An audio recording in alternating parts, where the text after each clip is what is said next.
Welcome to Losing a Child, Always Andy's Mom. On this podcast, we journey through the devastating experience of the death of a child. Grief is seldom discussed openly in our culture, and the death of a child makes people feel even more uncomfortable. We approach the topic openly and honestly, speaking to people who have lost loved ones and experts who help care for them. Whether you are a parent experiencing loss or someone who wants to support another going through this tragedy, this podcast strives to offer hope and help.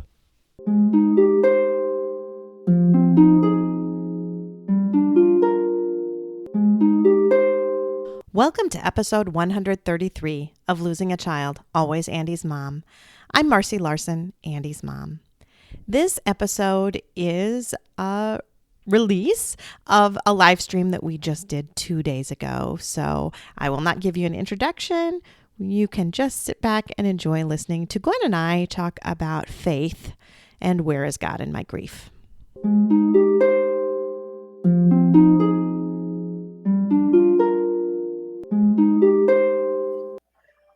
Welcome, all of you. You can tell that we're starting right on the hour because my clock is going off.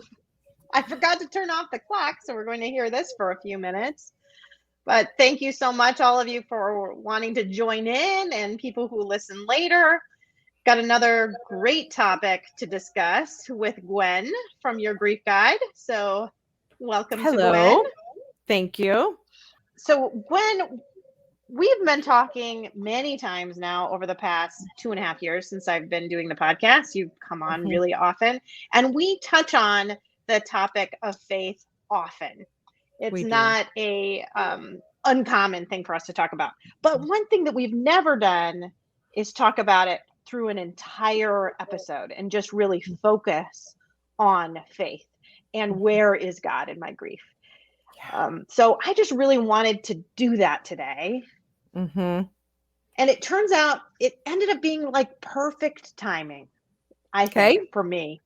So I'm going to tell you all why it's perfect timing and why God probably worked it out this way to be perfect timing.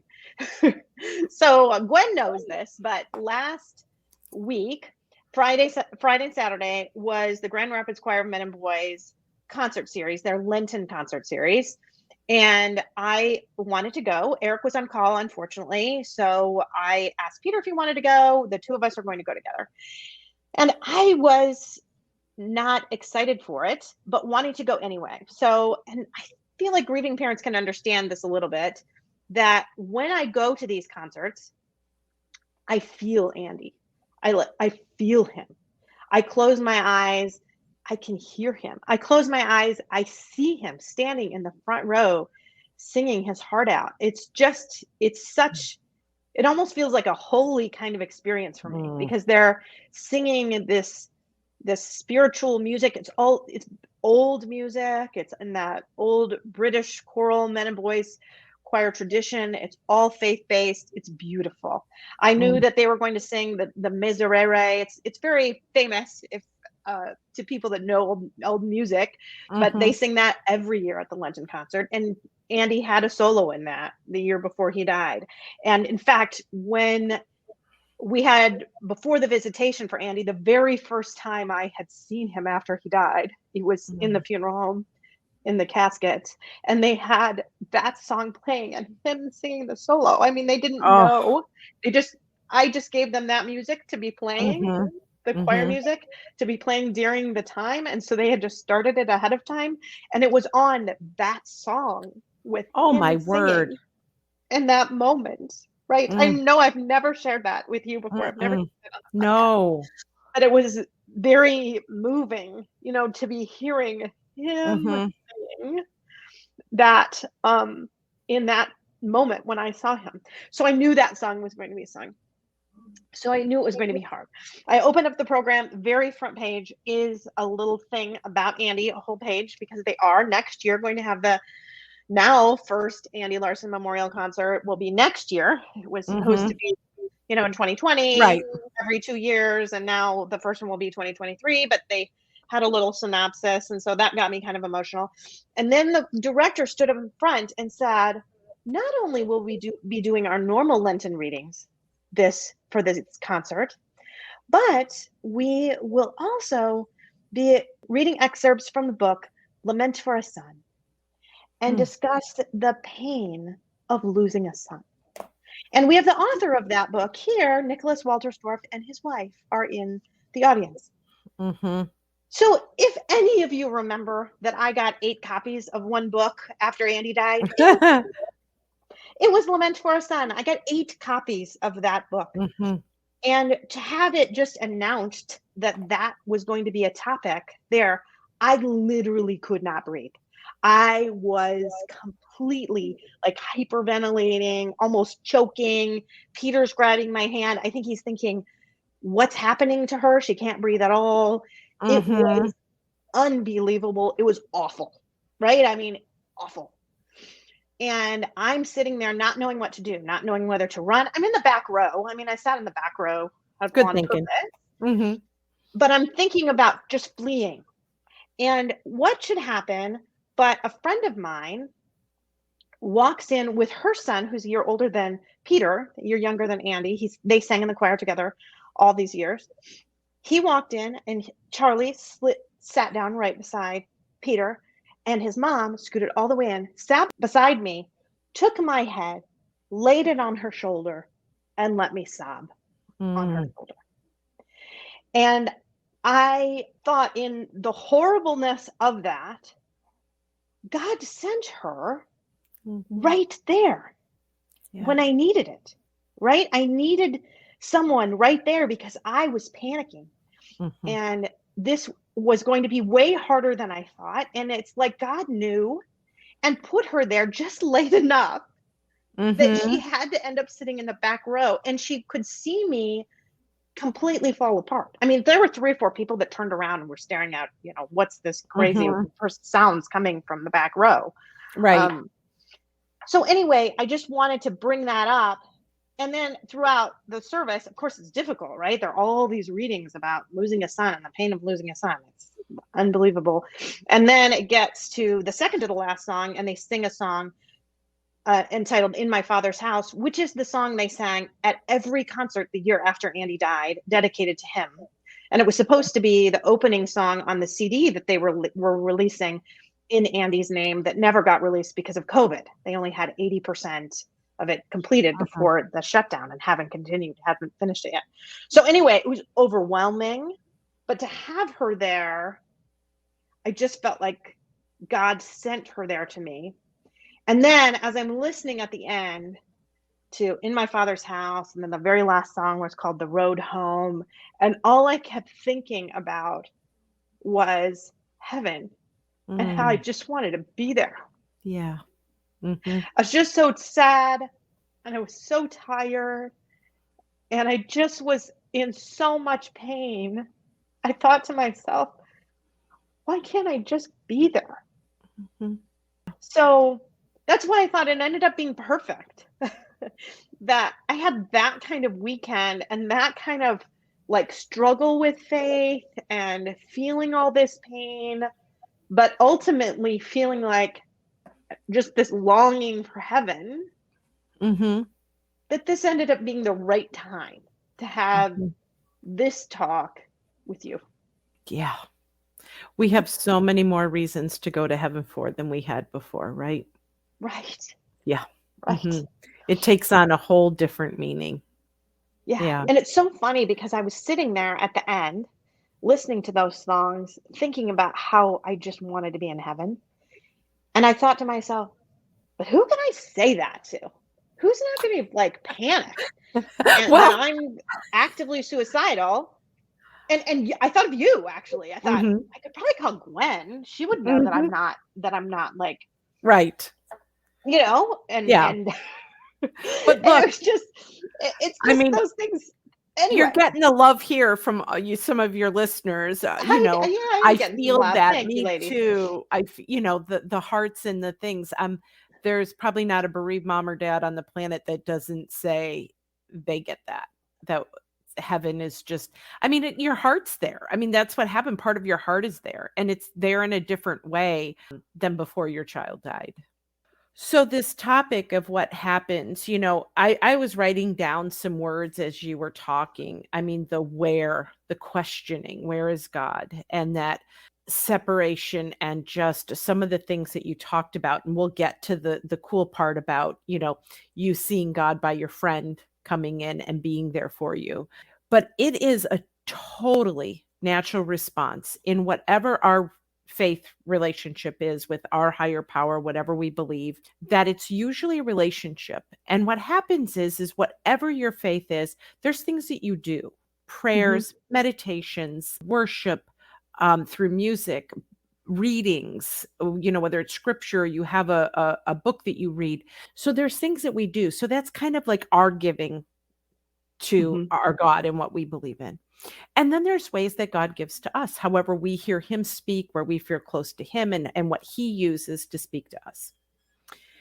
So go ahead. Well, and that's what I was going to say. And that's what I sometimes hear from people feeling like they don't feel that. They don't feel that back. In their grief? Because you're just in their grief, right? Because you're absolutely. Feeling so incredibly alone. And I think about those moments when I was in there before my friend Carrie sat down beside me, that I was feeling incredibly alone and just panicked. And so that's why I thought about this too, is that some people do just feel that. They feel like, where has God? Thinking back to now Lenten, my God, why have you forsaken me? Right? Oh, absolutely. You feel completely forsaken. Where have you gone? You've abandoned me. Oh, and absolutely. I think those are normal kind of feelings. Oh, no matter how strong our faith is or what we believe, when something bad happens, and I have a visual for you, but before I get to that, it's like, so we have this relationship and the give and take, right? But when something bad happens, it doesn't change who God is, but it severs our ability to see him in any of this because we can't see anything but the pain. So God to us is almost, some people, I can't, it's not happening right now. And I've talked to some grief parents who are like, I'm not even thinking about my faith right now. Like that's so far, removed from me. It kind of reminds me, I tell this story of a story I heard once of a husband and wife who were at a traffic light, and the wife looked over and she saw another couple sitting very close to each other. And she said to her husband, do you remember we used to sit like that, like all snuggled together in the car? And she said, I kind of miss that. And she said, what happened to us? And he looked at her and he said, well, I'm in the same seat. You're the one who moved. And so her husband didn't change his position. She had changed hers. But it's kind of like we look and go, God, what happened? But he didn't go anywhere. But our vision is clouded. I'm going to try to just share a screen. It's just better if I describe it. But it's this visual of envisioning that relationship. And as I talked about the give and take, but all we can see is the pain. Yeah. And it was this beautiful visual of God on top, a big circle with God, a circle below with you, and then in the middle, so you can't, God can't see you, and you can't see God. It just says pain. So that was the thing, that everything, as you look to God, all you see and feel is pain. Yeah. We don't feel the love or the care because it feels like if you cared about me, I wouldn't be in this much pain. People we love don't do that. But that's part of why that relationship gets severed for a time, or we wonder where God is and we start questioning those things. But I remember thinking to myself, getting really angry with God, because that's another thing that I think is really normal, to get really angry with God. And one thing I kept telling myself, and my pastor kind of did too, is that, okay, as long as you're still angry with God, you're still okay. You're still in relationship. Right. Yeah, exactly. What scared me is if I suddenly wasn't angry with God, because that means I wouldn't be feeling any feelings toward God. And if that starts to happen, then I feel like, oh gosh, then the faith must be going. Right. That I've lost. Right. Because then I feel like he doesn't have control. And if he doesn't, and anything, and then that's when I lose my faith more. So that was what I told myself. I told myself it was better to be angry than to feel nothing. So that's kind of what I kept doing. So what I tell people is we tend to look up like, God, where are you? And in those moments of pain, when we can't see that, what I tell people is to look to your left and look to your right more often. And that's where you can see those God moments of who he sends. That friend Carrie. who sits next to you. Exactly. And puts your hand. Now, some people who listen right now, Marcy, might be really jealous because you were crying out, your heart was aching, and you got that friend, and you can see that as God. Sometimes the wait's a long time. Yeah. But the other thing is sometimes we get it, but we don't see it for what it is. You were so in tune to, that you could see right away, wow, God cares about me because he sent this person. But you're Although I don't know that I really thought about it much until afterwards, to be honest, because I was I was in such a panic, feeling like I need to get out of here. I need to, and then it took that panic kind of away, but I didn't think about it for what it was. That makes sense. Until afterwards. Right. But what I was going to say is you're also, a few years out, that if you remember back on in those first, months and year or so, you might not have seen that as a God moment or a God wink or whatever. But and honestly, I told you I cried all day up until the concert too. Right. And the reason I did that is because I thought back to those first concerts, the first concerts after Andy died. When 10 people would show up with me and they were all just going to be there. Yeah. Right. And you think, where did they go? And I got to this point and I thought, well, Eric can't go. I can ask my friend Michelle, but I thought, I really don't think I can ask anyone else. I actually thought of asking Carrie. I did. But then I was like, but my friend Michelle had other plans and so she couldn't go. And I kind of got the point where I don't have anyone else to ask anymore. It used to be that people would have just been there. They just would have been there. But as it's further out, you feel like other people have just moved on, right? Yeah. And they're not going feel to it. They have moved on. Let's be honest. And friends that I had before, I'm not going to ask to do that with me because I don't know. I just don't feel like I can anymore. Yeah. And it was fortunate that Carrie did anyway. Yeah, that's awesome. And some of our new friends or the friends the bereaved moms relationships you've developed, if people know, someone probably would have come with you. And I told you, being your friend now, in that relationship that we have now, I wrote on a sticky note right here on my desk, check with Marcy this week about the concert. And then that day came and I thought, you know what? Why bring that up? Like, I don't even know if it's tough for her. I don't want to be that person like, oh, this should be really hard for you. And I threw out the note that I felt horrible that I didn't do that. I could dig in my trash and find the note right now. Well, and what's so funny is that I was talking to Pastor Gail. You and I both know him. I was talking to him today, and I had said that. I said, and what's funny is that Gwen wrote herself a note to check on me that day, and then she didn't. And he said, sometimes it's God nudging us to do those things and write those notes. And I said, well, I think God did nudge her, and then she just decided to throw it away. So now we know.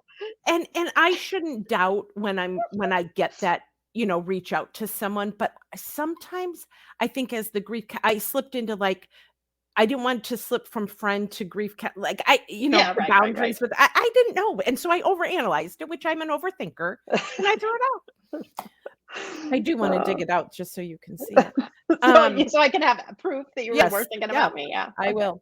Someone wrote that here, looking around to the signs. So you might not see God, but, I've had people say to me, at the moment I needed a meal, we were hungry and the doorbell rang and someone dropped off food and they didn't know. That was God. That's the hand and feet of Jesus, loving on people and doing that. So look around and say, where can I see this? But and I have one more example that I'm going to give just from this week that I told you about a little bit ago. So I cried Friday, Saturday, and Sunday. Just cried the whole weekend. And then I talked to you Sunday afternoon. But Monday morning, I woke up to an Instagram message from this woman who I don't know, but it's funny because back in December, I kept getting these emails saying an employee of Google wants to donate to Your Always Andy's Mom charity. Please register with benevity.com. And I thought it was a scam. I did not think this was like a real person. I thought, I don't know anyone from Google who works at Google. I don't, and turns out it wasn't. So I had gotten a message then several weeks later, like, I've been trying to donate money through Google because they give us money at the end of the year. And I really wanted to donate, but you're not set up through Benevity. And so I had written back and I said, I totally thought it was a scam. I will do that now. And so then randomly, but not randomly, she writes to me on Monday and saying, I've never lost a child. I'm not a religious person. I'm not spiritual at all, but you have really touched me. I have learned a lot from you. I really want to support your podcast financially. I feel like it's the least I can do because I've learned so much from you. And I wrote back to her, and I said, I have been crying for 3 days. And I just woke up this morning to go to work, which I wasn't real excited about doing. And that is just what I needed. And I said, you may not be a religious person, but God just used you right there. Because I needed that encouragement in that moment to help me get up and go to work and put a smile on my face to try to help people after I just spent the last 3 days crying. So it's amazing how this non-religious person could be God's hands and feet to me, because she was God's hands. I know. And they look at us. I will not tell you this long story, but I did something really bad when my daughter was an infant and my friend's son was an infant. I locked them in a car on a night when the wind was 24 below zero, and they were locked in the car. And you couldn't get in. No. And we were at so a store. You accidentally locked them and you're like, ah. Yeah. Okay. And the mall, I'm going too deep, but they tried bringing help. No one had the right tools. And I just cried out to God, I need help now. And this man started going into the mall. And I looked at him and I said, you're related to a guy that I know. Aren't you so-and-so's brother? And he said, yes. I said, you look just like him. I need help. My husband's a firefighter with your brother, and I need help right now. And he was the Delta Township fire chief at the time. He radioed for help. I had cops and fire trucks in seconds. And later I told him in my panic and my sheer, getting these kids out of the car, they had been in there about 36 minutes at when they got them out. I said, I prayed for you. I asked God and bam, you appeared. And he kind of looked at me and he goes, I was just going to the mall. Please don't make that big of a deal about it. I was just going to the mall. And I'm like, no, God brought you here. And then I recognized you and you're Italian and you look that's exactly why you got that exact parking spot. We were walking. Yes, this exact moment. You may have been going to the mall, but this was all orchestrated. Yes, right? Exactly. Here is my I'm not. Oh, you gotta move it. My note. Marcy, choir. Concert. Very good. Yes, I believe you. It. I did believe you before, but it's funny you brought it out of the trash. Wiggled all around and got it out of the trash. But so those kinds of moments, and I think Marcy, I've had episodes where we talked about meaning making and share, meanings or good stories where you see your child and feel connected. But one of the things, if people have any of these moments, they could write in some God winks or some moments where they were at their end and they weren't, trusting or believing and felt abandoned. And then something poured into their life, or someone, a note, a card, a text, a friend next to you at a concert. We'd love to hear those. I mean, I think that would be really neat. Yeah, I do too. It'd be great to write in. And if anybody has any questions for Gwen or for me, that would be good to ask some questions too. We'd love that. Yeah, I would love that. Because, I could talk about this forever, and I do have a few other points to bring up, but I do think that, hearing from the people what they want to know. It's interesting because when we were talking about, people who might not necessarily be religious, my office at the funeral home was directly above the chapel, probably because I didn't move around a lot. I wasn't, so they gave me the quiet office above the chapel. So I heard funerals every day, the songs, the scripture, I could hear them. And I can't tell you, I could make a guess that 89.9% of funerals use the 23rd Psalm, whether they're religious or not. I heard the 23rd Psalm every day of my life. I know it by heart. But what's interesting is that people use that. And there's just so much about when we're hurting in that. And one of the key things that I always like to point out is, verse 4, I think it is. Yeah. Yeah. The Lord is my shepherd. I shall not want, those. Right. But Right.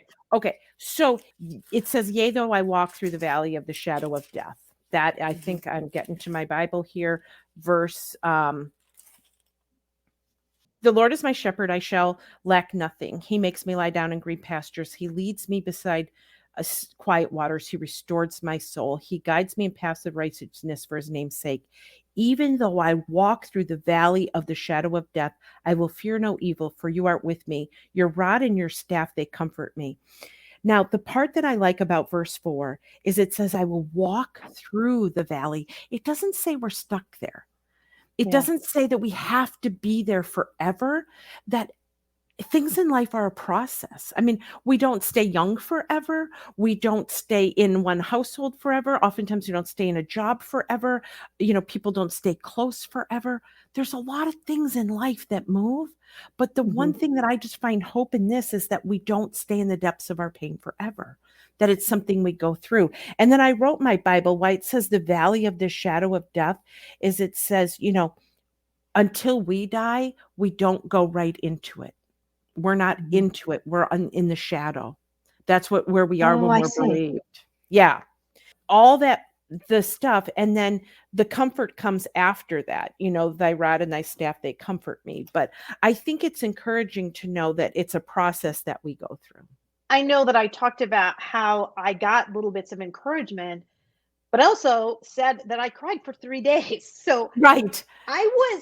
I really was down for a long time. Right. I mean, I was feeling like I was in the depths for a long time. It was a hard times to go through. I'm glad that I did. And there's no question, I still did feel Andy there. I did feel him. And it was also interesting. I got to meet with Nicholas Waltersdorf and his wife after the concert.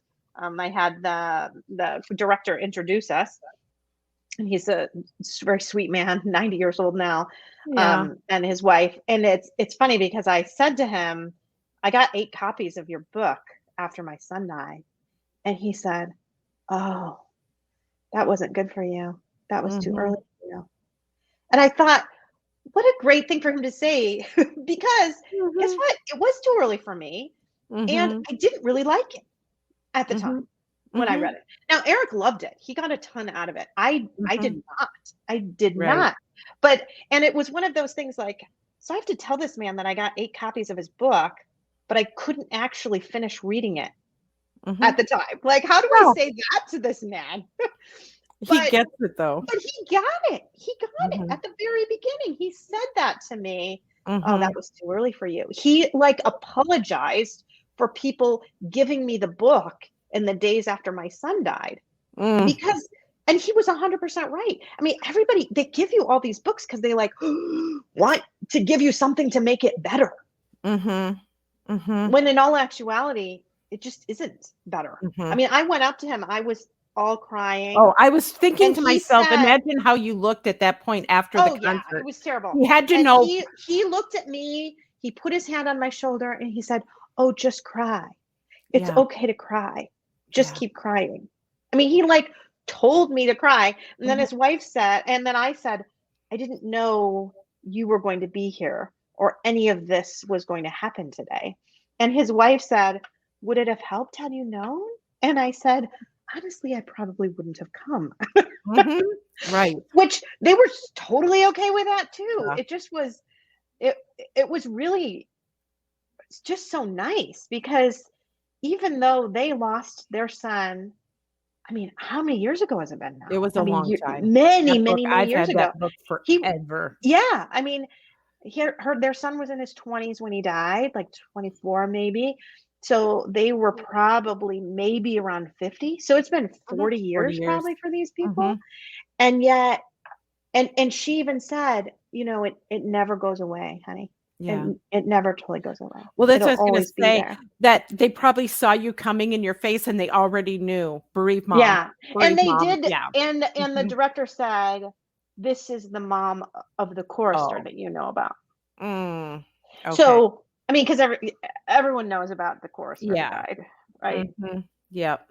hmm So one of the other things that's interesting about, scripture is it says that, like Matthew 5:4 says, blessed are those who mourn, for they shall be comforted. And then we just read from the 23rd Psalm that, you know, um, the comfort comes after the mourning. So like you just said, you had 3 days of mourning before the comfort came.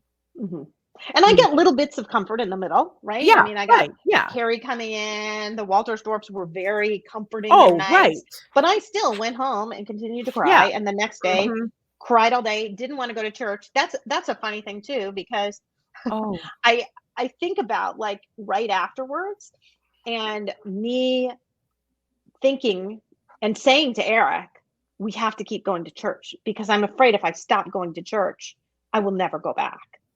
And what's funny is that I've got some people that I work with that go to my church and they weren't at church last week and they're just been, I mean, since the pandemic right. that you can watch online and so hardly a Mhm. lot of people don't go. And so I said, I missed you in church yesterday. And she said, oh, it's just so easy to just stay.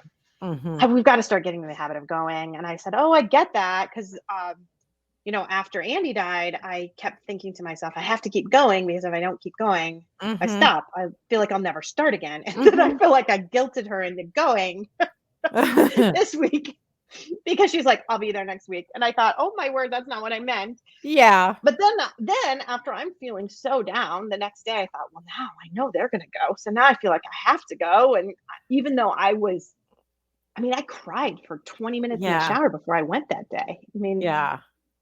Yep. Well, it and was just your challenging. point is that sometimes people don't feel like going, and that's the other thing we want to talk about is that you don't necessarily have to go, or Yeah, you're you right. go to a You're right. different service, you maybe sit in a different spot. I know, especially for families and well, everyone who's bereaved, if they worshiped with their person, there's that empty Mhm, space, right? mhm, There's so many memories there.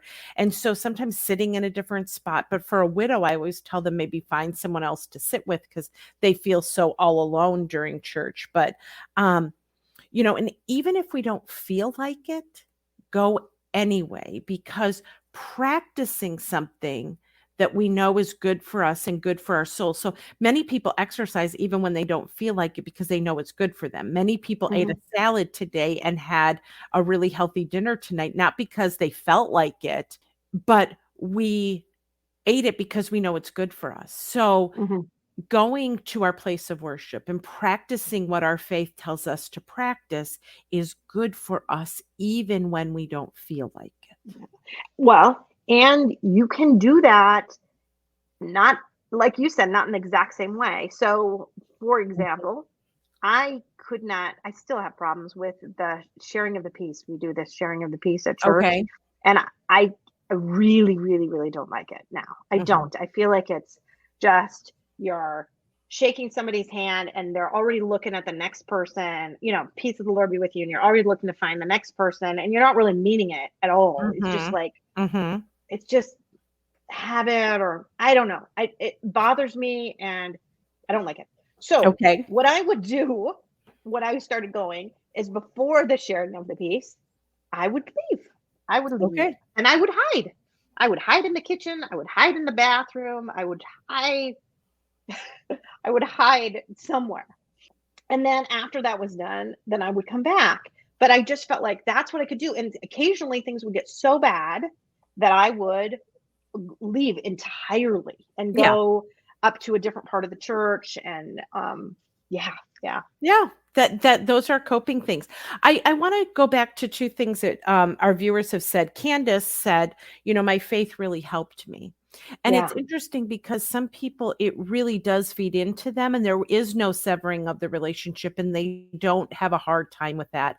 But we wanted to start out by recognizing that for some people, if there is that block there, kind of thing. But for some people, it just stays solid all the way through, and it just gives life and breath to them, right? And we're so thankful for that, and the hope that it gives us.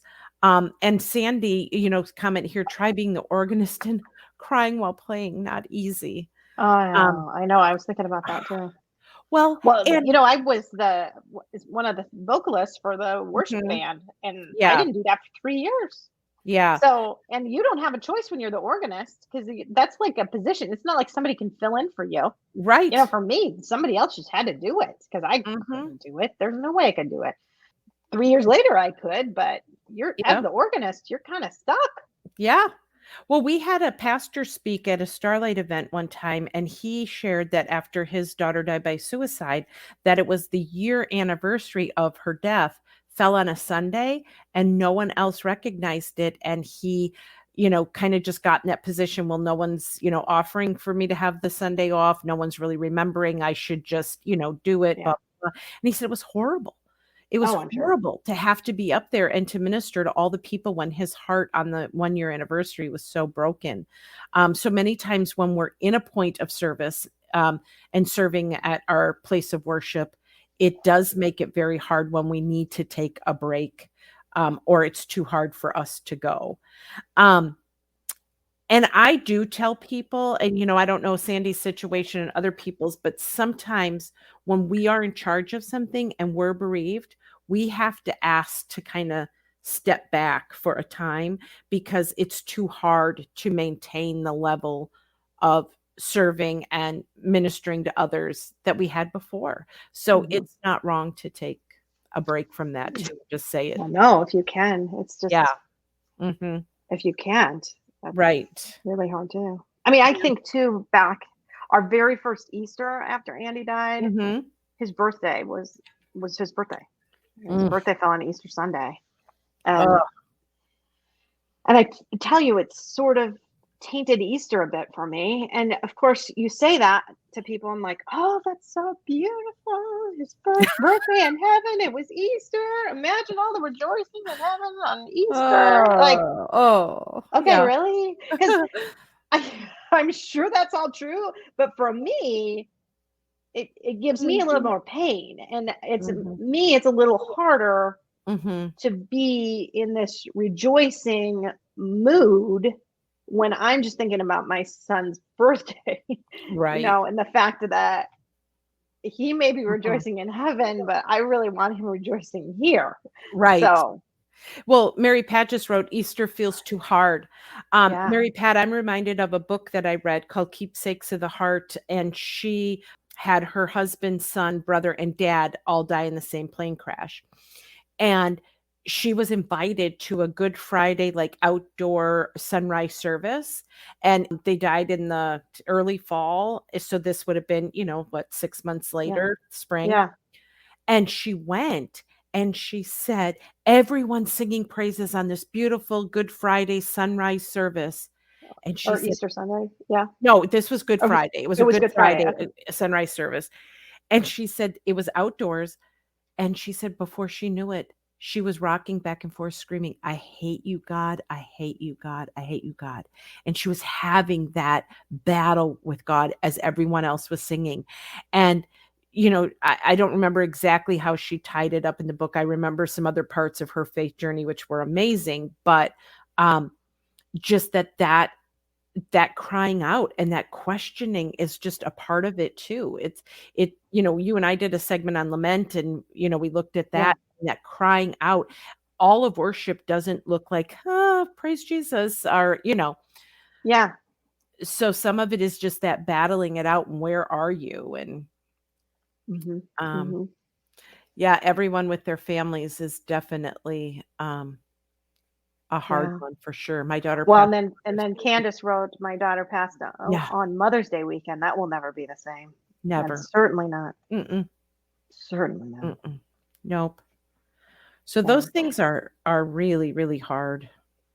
Well, I wanted to bring up one thing too, that so everyone's heard us talking about Starlight Ministries. That's where you used to work before you started your grief guide. You used to be at Starlight Ministries, and I now am a facilitator for a virtual support group that some of these ladies that are watching today are part of that group.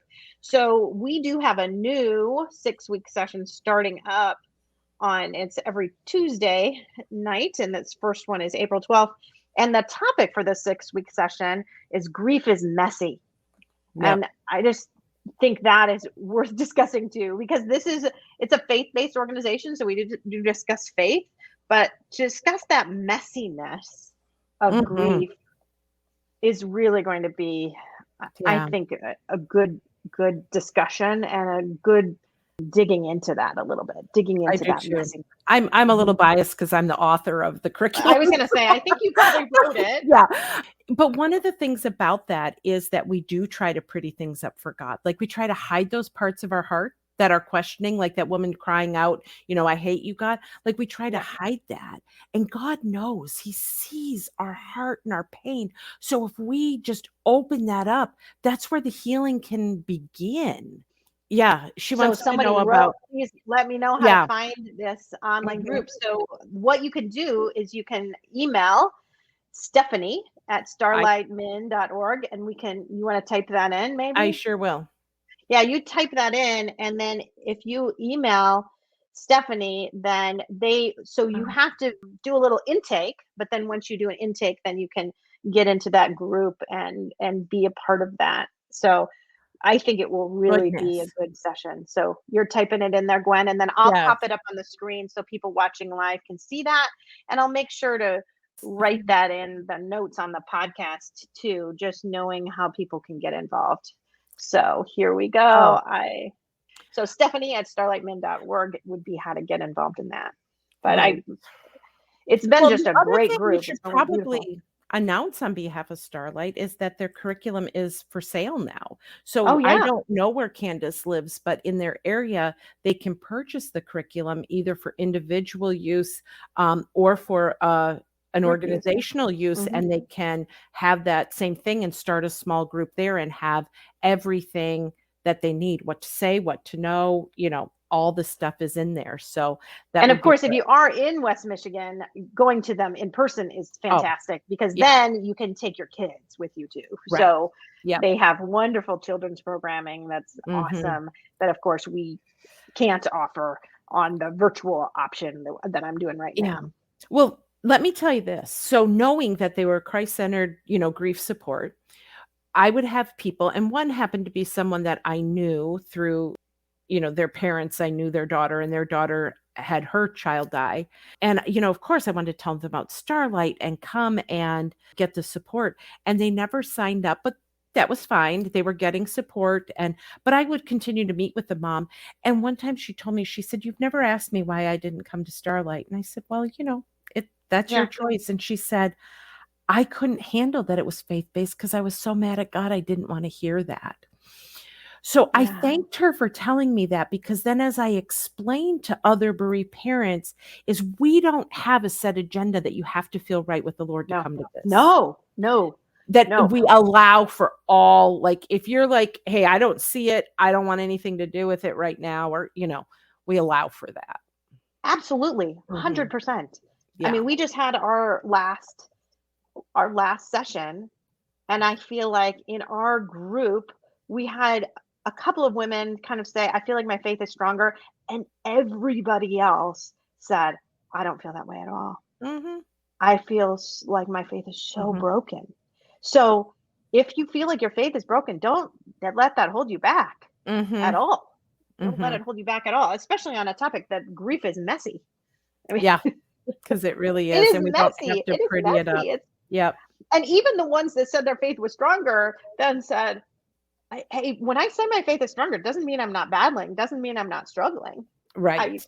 It's just that's the way that I can cope. Like somebody earlier had said, the faith is the only way I get through, right? That doesn't mean like, "Oh, my faith is so much stronger, I'm doing great." I mean, that's not what that means at all. Right. Well, when I mentioned like the things we do to practice our faith, one of the other things, though, is when we think about, whether it's readings or prayers or those kinds of things, when we're hurting, we don't want to read. We can't take that in, and then praying, what do you even say? Like, you don't even Oh, have the words. So yeah. one of the things that I tell people is our moaning and our groaning and our wordless prayers, God hears those too and understands that. Mhm. And I'm so glad, because there are some days I just say, Lord, I don't have the words. You Yeah. you know what I'm thinking. Take it all. I can't speak it today. Yeah. Mhm. There's no doubt about it.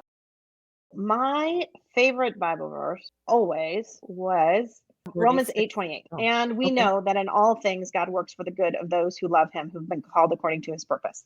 Okay, that was always my favorite. For in all things, God works for the good of those. I can't cling to that like I used to.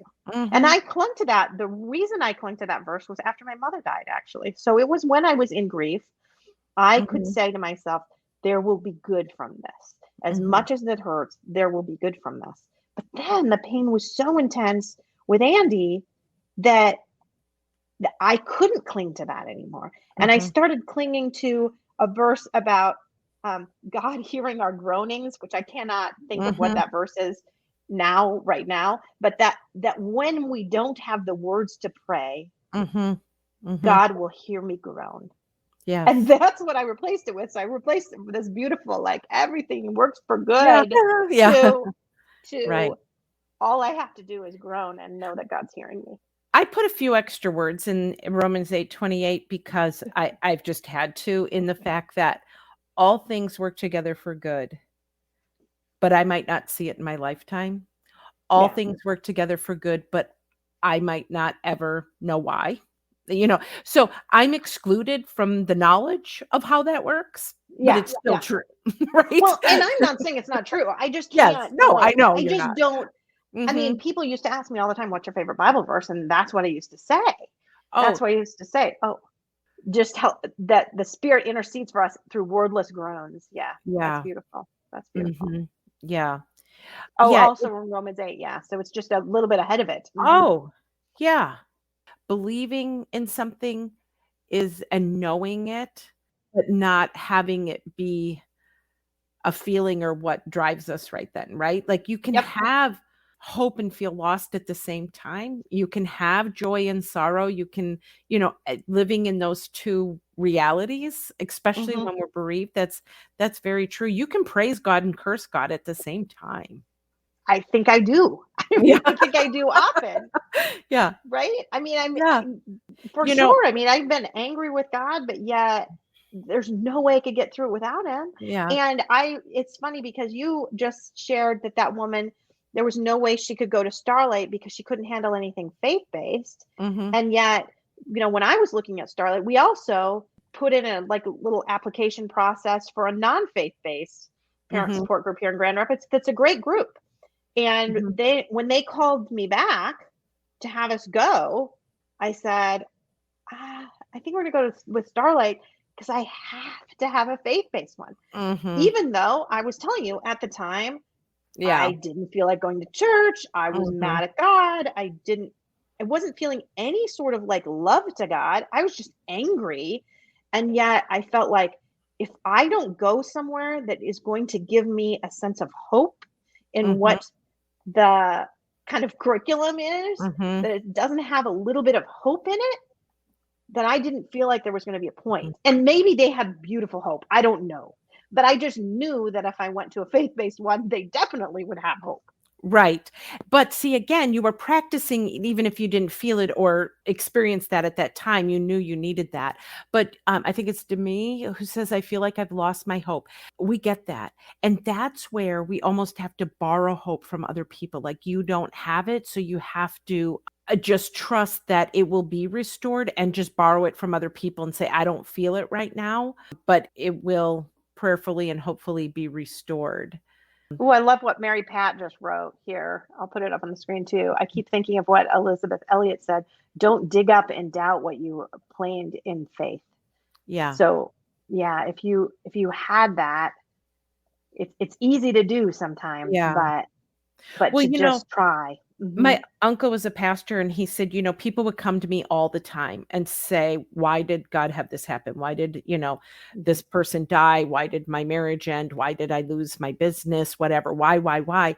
And he said, Gwen, no one ever came and said, why did we have a healthy child? Why did I get a good job? Why do I have great health insurance? No one ever questions Yeah. the good, but we question what we don't have. But that's that natural protest too Yeah, that's of the natural. something that we love and have that's been taken from us. There's a protest that happens in that. We definitely get that.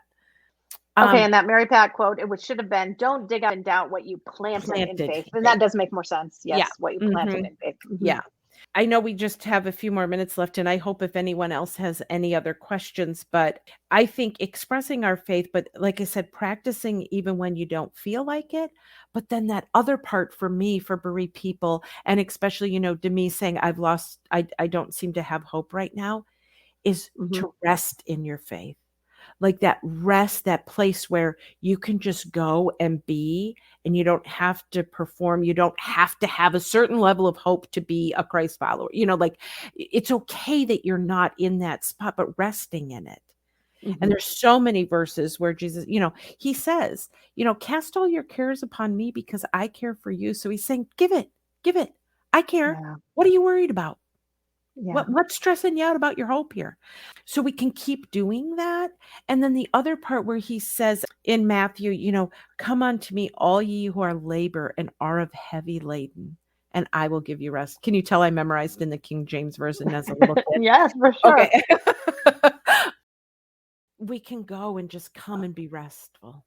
Right. But I think, though, to remind people that that's not a one-time deal. It's Yeah. it's again Yeah. and again Mhm.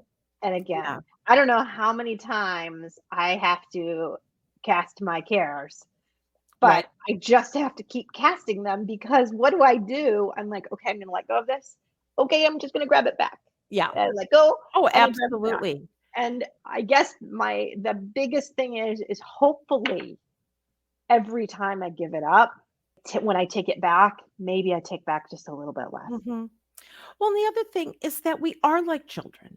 I mean, he is our heavenly father and we are his children. And how many times do our children keep coming after us and keep coming after us? And because of love, we say, yes, we'll figure it out. Yes, we'll do that. Yes, you can have, more of this, or no, you can't right now. We did that in that loving relationship with our children. God does that same thing with us. We can keep coming and keep asking. And sometimes the answer and is like our no. children, when they are, keep messing up and then coming back and messing up and coming back, we still love them. Right. We still love them. Yeah. So that's another point too. Just like we don't give up on our kids, I mean, you don't, right? You don't give up on your kids. Right. And that means God doesn't give up on us either. Even though it doesn't feel like you've got hope going on in your life, there's still hope. And God still knows and believes in you and has hope in you. Yeah. So absolutely. I was sitting any here other comments thinking, that you had jotted down that you wanted to bring up nothing today? that I jotted down. I think we covered it. I think, at some point, maybe people can send in their, God winks or moments where they've actually seen their faith restored or their hope renewed, or they've seen his loving care through other people. That would be really fun, because it is good to recall when God has been faithful, because right now you might not see his faithfulness, but if we can recall past times or hear those. Well, and then just knowing to look for them too, and knowing that a lot of times it is just that right message from a random stranger at the right time. Yeah. Little things can really bring you just a tiny bit of peace when you're in this. I love the song, great is thy faithfulness, morning by morning, new mercies I see, where his mercies are new every morning. And I thank God for that, our pain and our sorrow that are dried on our pillow from last night, that there's mercy in the morning. It's there. Ask for it. And I think to plead out to God and tell him what you're looking for is a good thing too. We tell him our hurts and our pains, but we can tell him our longings. Yeah. Well, thank you so much, Gwen, for joining You're me welcome. today. I just always love our conversation. So thank you. Thank you. Do we have 1 minute to read this? It says, I was Sure. sent Okay. a coworker this year who was new to our team. There you go. I told her about losing my baby girl, and she asked me if she could pray for my family. She is my God wink when I needed her. That's beautiful. That Yeah. is beautiful. Thank you, Demetra, for sending You know, that. and the other interesting thing about that's a good point that we didn't share, is that ask other people to pray for you when you can't pray for yourself. Well, and she didn't even do that. Right, exactly. I just told her about my Right. baby girl. And then she asked. Yeah. Asked if she Yeah. could pray. So that's Mhm. even more beautiful, right? Yeah. But you're right. You can ask people. It's just hard to do Mhm. that. Mhm. At least for me. Maybe for others, it's not Yeah. a difficult thing. For me, it's hard to ask people to pray for me. I think, I know we do have to close, but I think, again, when I think of being in the depths of our pain, people often say to me, "Isn't that awful? And do you, I'd love to take that away for people and I can't." But I've also come to the conclusion that it's in the depths of pain that people see God. And if I took that away, I'd take that experience of them meeting God. That's a good point too. I do want to make one more point, because I met with Pastor Gail today. I was telling you, and he does spiritual care and spiritual work, and I've been meeting with him, and it's been really helpful to me. One of the things he said today was, "I wish I could take your pain away." And I said, "I really don't want you to do that." Exactly. Yeah. I do want to be able to feel more peace and feel better, but taking that away is not the right thing. That pain will always be with me. Now, it will not always be the same. It will not always look the same. You could tell in some ways that he's a great guy, but not a bereaved person. Really, Right. to know Right. that taking it away is not what I want. I want you people to understand it. I want it to not overwhelm me, but I need to feel it. I need to feel it. I put the link to spiritual care just because I know they also have Zoom and virtual meetings available. So if someone wanted and to get they, on their like I said, resource. they've done wonderful things for Because me. the part of that is sometimes, and I think this is good for us to mention, sometimes people's spiritual wounds are really deep. They're beyond what you and I covered today and talked about, and they're deep. And at spiritual care, they help take that out, but then clean that wound and go to those places in a way that you and I didn't or can't in this time. So providing that resource, I think, is really good. And they have a healing podcast. You've been on They do. it. I was just going to say, they have a podcast too. Yep. And the podcast episode that you're basically talking about is, there's one called Soul Slivers. Yes. So that you have a sliver in your soul, and you have to take out the sliver, and it'll hurt to take out the sliver, but before you can heal, that soul sliver has to come out. So that's a great episode if you want to get on Spiritual Care Consultants and do that. But we are definitely out of time. We are. Because my clock's going off again. So I probably ought to go. Take care, but ladies thank you and so gentlemen. much. And I will see you next time.